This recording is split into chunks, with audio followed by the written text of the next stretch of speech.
South Bend Mayor and presidential candidate Pete Buttigieg has surged in Democratic primary polls, with one major exception: his glaring lack of support among black voters.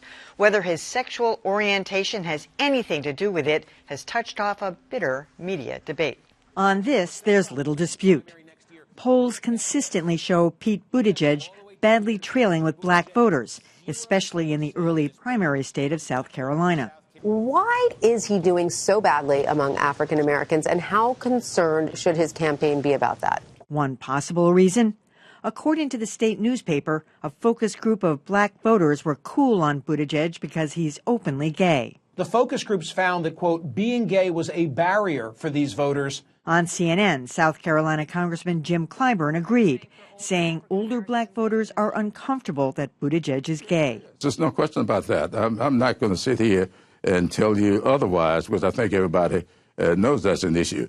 Clyburn's validation put the issue front and center as a media talking point. So if you explain the homophobia there, both religiously and culturally, you can understand what's going on. But just raising the issue brought this thunderous rebuke from New York Times columnist Charles Blow, writing that blaming black homophobia for Buttigieg's struggles is a disgusting racist trope.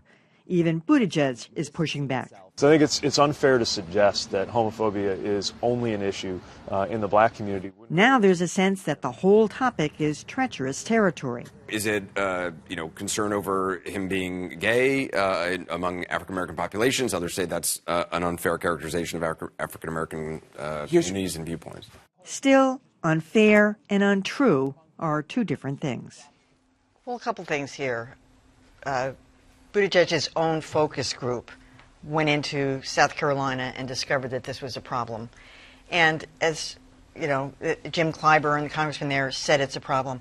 One of the things that no one has looked at is whether it's also a problem among the white community, but the white community is largely Republican and likely supporting President Trump. So it's not that they're sweeping it all onto one race, but Charles Blow's column, to me anyway, felt like a stretch, like a, and then I noticed, by the way, that the next day or a few days later, New York Times had this front page paper piece on it and never brought it up as a possibility that it was one of the reasons. I think it's important to remember that his lack of support for Buttigieg is not necessarily because they're against him. They're just for someone else.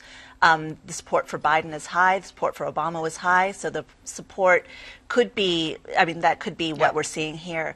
I think it's also important to remember that a focus group in South Carolina doesn't necessarily represent African Americans across the country. It's not a monolith. Growing up in the Bronx is really different from growing up in the Bayou, and that. No, we're talking about South Carolina. Yeah. So in South Carolina, maybe that's an issue, but I'm not sure you can extrapolate that to the entire country. I think it's a lot more complex, and there are several really key issues. One thing is he doesn't have a very diverse staff. You look at the people who surround him, and that sends a message too. But the voters don't know that. Well, when they're there, I suppose. But also, there's the whole question of the South Bend's problems. Here's a guy who.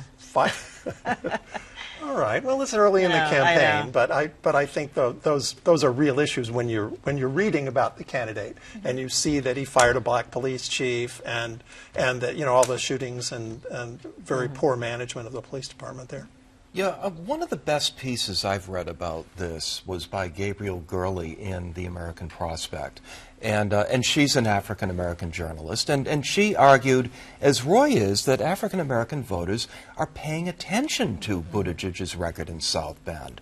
And there are a lot of problems with development, with the police department, with a number of other issues. He has very little support from the African-American political leadership in South Bend. And I think this is translated. And let's not forget, he puts out his plan for Black America, and it features a stock photo from somebody in Kenya. A black woman in Kenya. There's by the way, the black candidates in general are not doing well in South Carolina, so we should point that out. No, this is true. This is true, and that speaks to Lylah's point that Biden is quite popular with African American voters. Well, this brings to me to mind so many things that are confused in the reporting. First of all, there were 24 people in the focus group. That does not make a consensus. And I would love to know what was the age breakdown in that group, because I have been saying, screaming from the rooftops, with regard to the Biden African-American heavy support, that is very generational. And there are whole gobs of young people who are not Biden fans, who happen to be African-American. That is not reflected in these polls that keep saying African-Americans like it's some big sweep and everybody's all in the same boat for Biden. They are not. Not to mention the polling issues about who do you get on the phone, which is how pollsters usually do it, as opposed to who has a cell phone. That's a whole other thing. But it does have an impact. So I want to say that. The other thing to say about that is that two people that I respect in their writing who happen to be journalists, African-American and gay, Jonathan Capehart and Renee Graham right here, both answered this and said, this is ridiculous. That is not the reason. And I want to disagree with you and say, oh, they know his South Bend record very well. There's a guy who writes for The Root who has a expletive that I cannot say in the title of his piece about Pete Buttigieg, but he is a lying fill in the blank. And Pete Buttigieg called him up and had a conversation saying, why do you say? And they went back and forth about the South Bend issues. Because, why? Police issues and security are high on the list for all African Americans, no matter their age. And that's not, all of these things I'm just saying you can't reflected. Dismiss this. You can't just say, well, you can't dismiss it in any group. Yeah. But what my point is, you can dismiss it if you're applying it only to African Americans, and I'm telling you the reasons why. There's not taking it generationally. You have not. No, but you can say that in terms of the white people too. But we're not measuring them because they're largely and nor Republican. are they being said, oh, all the white people are only like this one or that one. It's always when they talk or maybe about they're African American, homophobic, but we don't know it. I know, but when they talk about African Americans, this is my point. Yeah. It's like one big lump, and nobody's gone in there to do the breakdown, and it's annoying. The homophobia issue also doesn't explain why other candidates are polling among blacks. I mean, Kamala Harris wasn't doing too well among blacks there either. Or Cory Booker. Or Cory Booker. And so sexuality isn't coming into play with those candidates. Right.